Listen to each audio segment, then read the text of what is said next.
Actualidad contable. Todas las novedades sobre regulación en contabilidad nacional y normas internacionales de información financiera, con el apoyo de BDO y la Dirección Técnica de la Universidad Loyola. International Sustainability Standards Board.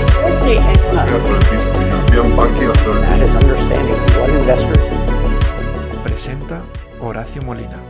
Buenos días. Voy a presentarles un vídeo con las principales noticias que han tenido lugar en los órganos emisores de normas de la Fundación de Normas Internacionales de Información Financiera, Fundación NIF. A continuación les voy a mostrar el índice que voy a seguir en esta presentación. El primer bloque que vamos a analizar, que contiene los dos primeros puntos, se refiere a aquellas novedades que hay en torno a instrumentos financieros. Una de ellas es una emisión de un documento por parte del International Accounting Standards Board, que es el documento de resumen de la revisión posterior a la implementación de la NIF 9 y cuya actividad en el seno del Consejo la hemos estado siguiendo desde este noticiario a lo largo del año 2022, que es cuando se ha discutido en el Consejo el feedback recibido sobre esta revisión de la implementación posterior de la NIF 9. El segundo tema que vamos a abordar y que sí fue objeto de la reunión de diciembre fue el proyecto de instrumentos financieros con características de patrimonio, en el cual se abordaron dos cuestiones muy concretas, unas relacionadas con instrumentos de patrimonio y otras relacionadas con instrumentos de pasivo financiero, pero que tenían algunos atributos similares a los instrumentos de patrimonio. El segundo bloque lo vamos a destinar a grupos de empresas, y dentro de grupos de empresas hay dos proyectos que actualmente se están desarrollando. Uno ya en su fase final de investigación, que es el proyecto de Fondo de Comercio y Deterioro, y otro que está todavía en esta fase, que es el del método de la participación. A continuación, un tercer bloque está formado por dos temas que no están relacionados entre sí, que son el de activos y pasivos por actividades reguladas, y el segundo tema es un proyecto de iniciativa de revelación en el cual se pretende simplificar los criterios de revelación que tendrían que presentar determinadas compañías subsidiarias de una matriz que sí presenta bajo NIF y la subsidiaria desea presentar bajo NIF, pero no tiene obligación de presentar información al mercado, y por ello se plantea la posibilidad de incorporar una serie de soluciones prácticas que faciliten, que simplifiquen dichos criterios, dichos requerimientos de revelación.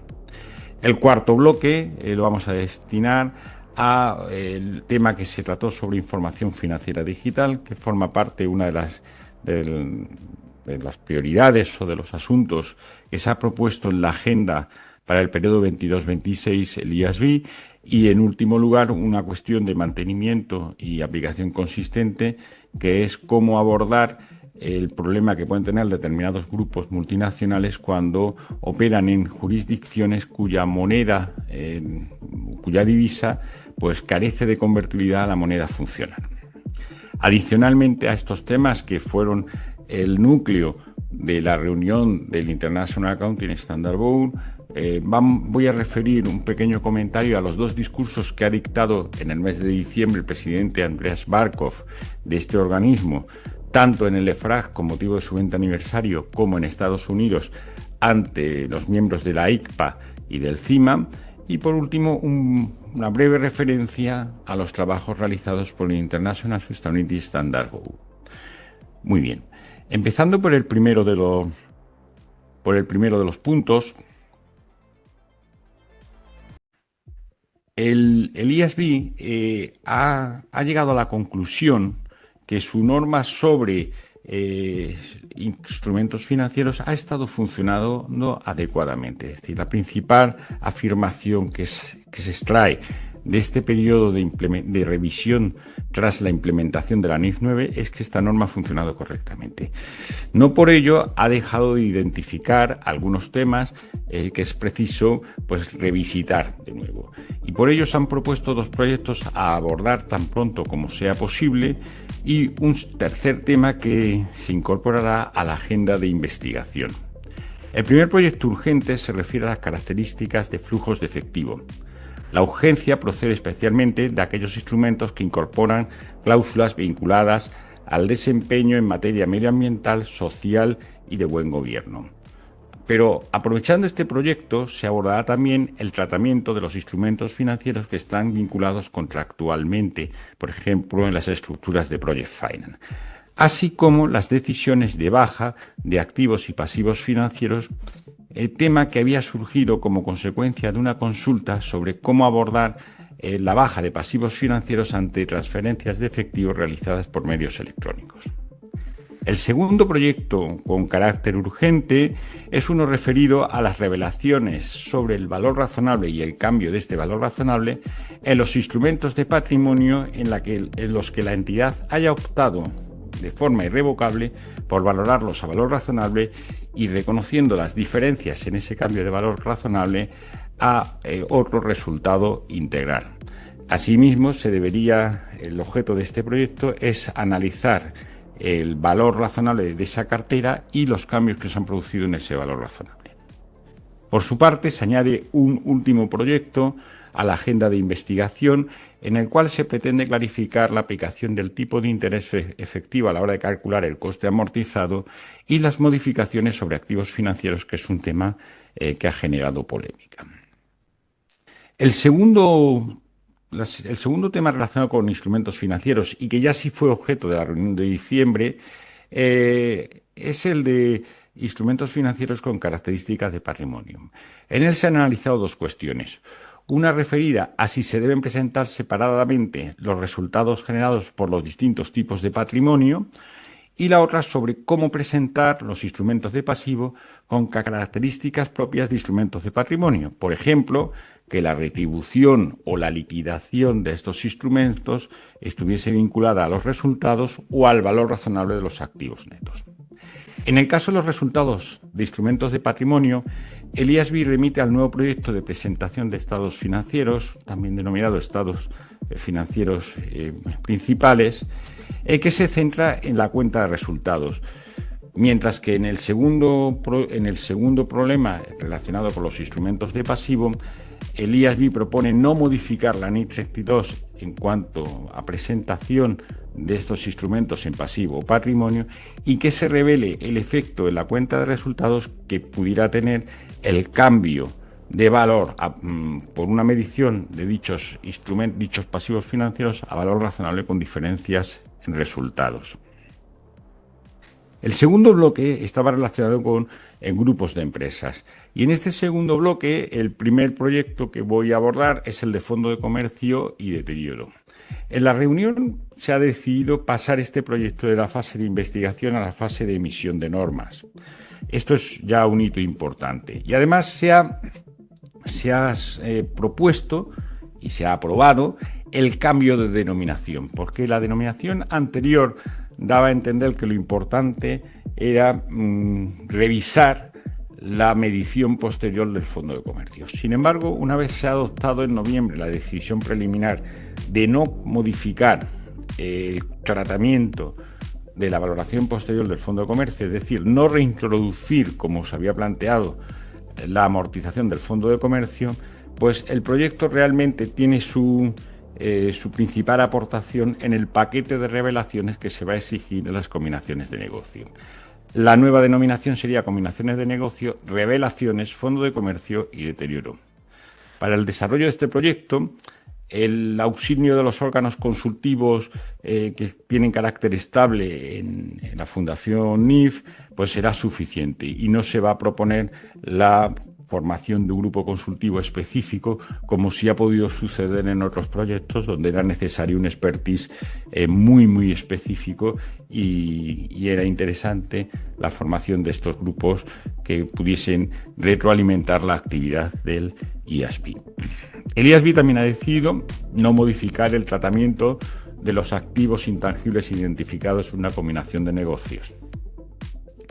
El segundo proyecto relacionado con grupos de empresas es el método de la participación. En este proyecto, que se encuentra cercano a las combinaciones de negocio, el IASB ha revisado su decisión de junio de 2022 sobre cómo abordar la baja parcial de inversiones realizadas en entidades en las que se ejerce influencia significativa, es decir, empresas asociadas o negocios conjuntos.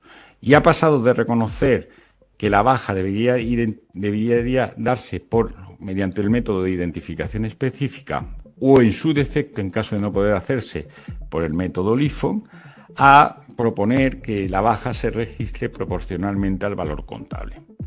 En la reunión también se trató se abordó el tratamiento de inversiones adicionales en estas participadas en las que se ejerce una influencia significativa, cuando dichas acciones o cuando dichas participaciones se encuentran valoradas a valor contable de cero porque se han producido previamente pérdidas que han provocado que, al imputarse esas pérdidas por el método de la participación a la inversión, pues esta haya resultado negativa y, por lo tanto, según prescribe la NIC 28 en su párrafo 38, pues se debieran registrar por valor cero.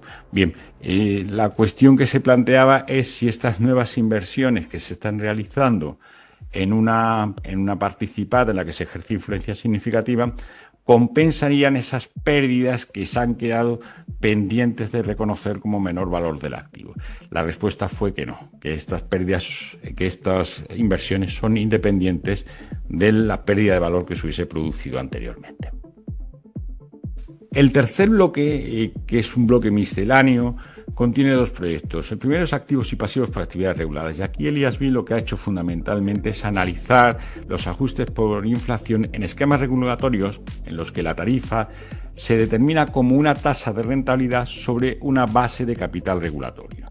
Pues bien, muchos programas o muchos contratos de regulación prevén la actualización por inflación de esa base de capital regulatorio, y técnicamente esto daría lugar al surgimiento de un activo por actividades reguladas. Sin embargo, la complejidad en el seguimiento de estas diferencias regulatorias, en cuanto al momento en el cual se incorporarían a tarifa, aconsejan o llevan al IASB a, por motivos de coste-beneficio, no proponer el no reconocimiento de dichos activos por actividades regulatorias. El segundo proyecto es el de iniciativas de regulación para entidades que no rinden cuentas al mercado.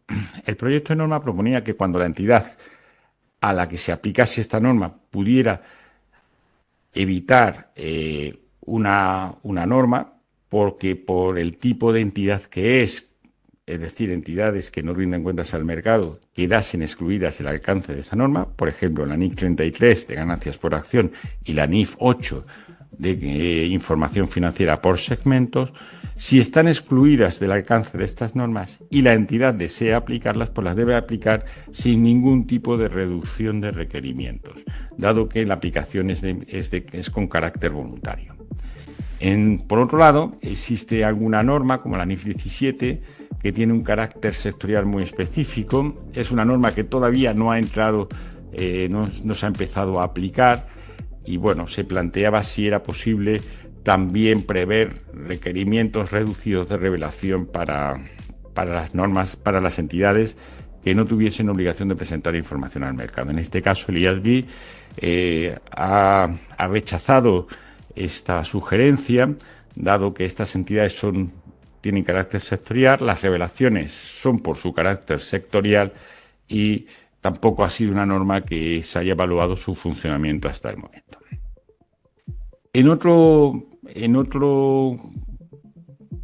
Con otra solución diferente, se planteó la posibilidad de reducir los requisitos de revelación en la NIC 34, que son estados financieros intermedios. Los estados financieros intermedios, las compañías cuando cuando aplican estos estados financieros intermedios, el IASB sí ha previsto que puedan tener requisitos de revelación simplificados. Y la razón es muy simple. Si cuando elaboran los estados financieros anuales pueden aplicar soluciones prácticas que reducen los requisitos de revelación, pues cuando apliquen los estados financieros intermedios no tendría mucho sentido que no los pudiesen aplicar y tuviesen que hacer un esfuerzo de revelación de información superior. Al final, el IASB en esto pues está siendo muy consistente la lógica, ¿no? Entonces, en la NIC 34 sí se van a permitir unos requisitos reducidos de revelación. Por otra parte, se ha analizado la declaración de cumplimiento con las NIF y el seguimiento de esta norma que reduce los criterios. Para el IASB, el seguimiento de esta norma que reduce los criterios es equivalente a adoptar soluciones prácticas que están dispersas en diversas normas internacionales. Por ejemplo, en la NIF 10 se prevé una exención en la consolidación en determinadas entidades. En la NIF 1 se prevén determinadas soluciones prácticas a la hora de aplicar por primera vez las normas internacionales de información financiera. En la NIF 9 se prevé un criterio simplificado para el reconocimiento de las pérdidas por deterioro crediticio. En la NIF 16 se prevé que los arrendamientos de bajo valor o corta duración pues no utilicen el modelo del derecho de uso, sino que se lleven a resultados inmediatamente. Pues bien, esta norma es un conjunto de simplificaciones similares a esas que he enunciado en las diversas normas internacionales, y no por seguir esas soluciones simplificadas la entidad está dejando de aplicar NIF. Por lo tanto, la norma propone que junto a la declaración de que se están aplicando las NIF se indique que se están aplicando estas soluciones prácticas como política con. El cuarto bloque que quería abordar es el tratamiento que se hizo de la información financiera digital, en el cual el IASB considera como parte de su agenda la promoción del consumo de información financiera en formato digital. En la reunión se analizó la visión, los objetivos y los componentes estratégicos a desarrollar para promover dicho consumo de información financiera en formato digital. La visión es que la información, además de ser útil para la toma de decisiones, además de ser una información de alta calidad, además de ser una información comparable a nivel global, el IASB desea que la información sea accesible para el lenguaje máquina, de manera que se pueda tratar fácilmente por los usuarios. Fundamentalmente, el IASB va a trabajar en mantener actualizada la taxonomía de sus modificaciones normativas, así como incrementar la conexión con lo que serían sus socios digitales, entre los que se encuentran, sin lugar a dudas, los reguladores de mercado. El último punto que voy a abordar en relación a la reunión del IASB en el mes de diciembre es el proyecto de mantenimiento y aplicación consistente sobre falta de convertibilidad. El IASB ha discutido el feedback recibido en su borrador sobre esta problemática y al final se confirma el modelo de factores que se había propuesto en dicho borrador. Asimismo, ha analizado cómo enfrentar el problema de determinar la tasa de convertibilidad al contado y ha decidido que no va a dar unas guías muy precisas, sino que se va a reforzar sobre todo la cuestión, el ámbito de la revelación de cómo se determina y qué impacto tiene los activos y pasivos procedentes o como consecuencia de haberles aplicado tasas de convertibilidad donde no existe donde existe una falta de convertibilidad. El último punto de este vídeo está referido pues, a las dos cuestiones puntuales que les mencioné. Por un lado, los discursos del presidente del IASB y por otro, las principales deliberaciones del International Sustainability Standard Board. El presidente del IASB le dirigió un discurso al EFRAG en su 20 aniversario. En él subrayó que ha sido una etapa de gran colaboración entre ambos organismos. Desde el origen, Europa dio un impulso en el año 2002 muy fuerte al IASB y, en cierto modo, lideró la adopción de estas normas a nivel internacional. Él valora muy positivamente el compromiso del EFRAG actualmente, tanto en su participación en procesos de emisión de normas, en el due process o en la participación en los órganos consultivos, en las actividades de difusión que permiten facilitar el acceso a las jurisdicciones europeas, y, finalmente, con su actitud proactiva en muchos temas que investiga y sugiere al IASB como temas a abordar. Por su parte, en el discurso ante la ICPA y ERCIMA en Estados Unidos, subrayó la importancia de la convergencia alcanzada en numerosas normas, a las que se denominó compatibilidad de producto, y al mantenimiento de una convergencia que denominó compatibilidad en el proceso. uno de los temas más delicados donde ha pesado este criterio de convergencia ha sido la decisión sobre la reintroducción del de amortización del Fondo de Comercio, que finalmente no ha prosperado porque no existía un caso convincente que moviese al cambio de criterio. Y ante esta inexistencia de un caso convincente, el criterio de convergencia con los US GAAP ha sido un factor muy importante. En cuanto al International Sustainability Standard Board, este ha trabajado en su reunión sobre su agenda futura. En breve se emitirá un Request for Information en el que se solicitará información para dar cuerpo a dicha agenda. Entre los temas abordados, o que se pueden proponer, se encuentran la información sobre biodiversidad, sobre el capital humano, sobre los derechos humanos. Por otra parte, en la reunión se estuvo trabajando sobre los dos borradores que tiene emitidos, sobre revelaciones generales y sobre revelaciones en relación al clima, y se han ido modificando, suprimiendo o añadiendo comentarios a diversos pasajes de estos dos proyectos de norma con la finalidad que en 2023 puedan ser publicados. Sin nada más que comentarles, les agradezco su confianza y pueden ustedes acceder al texto que se publica en las noticias de la actualidad contable de AICA. Muchas gracias. Actualidad contable, con el apoyo de BDO y la Dirección Técnica de la Universidad Loyola.